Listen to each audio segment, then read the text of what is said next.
only technically has two primary challengers. We have to say technically because the president hasn't yet entered the race.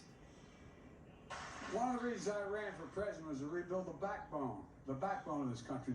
As President Biden picks a fight with Republicans in Congress. MAGA Republicans in Congress want to defund the FBI, maybe arrested somehow. Another Democrat is joining Marianne Williamson as declared candidates against the president.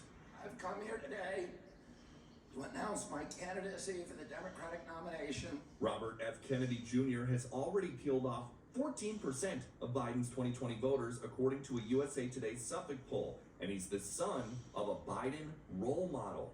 My two political heroes were Martin Luther King and Bobby Kennedy.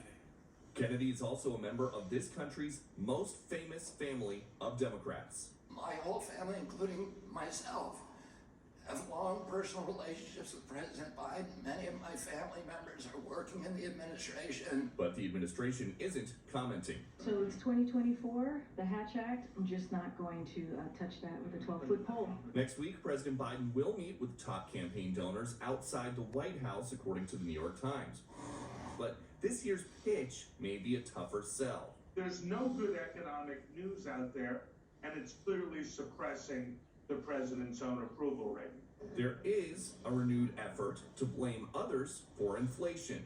Putin's war in Ukraine, which disrupted energy supplies and food supplies. Yet only 12% of adults polled by CNBC are optimistic about the economy. 69% are pessimistic.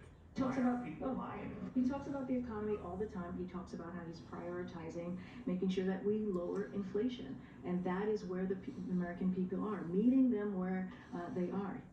So officials here want to talk about the economy, but instead of pointing to positive economic indicators, they want the discussion to be about how the Democrats that work here see things differently than the Republicans that work up the street.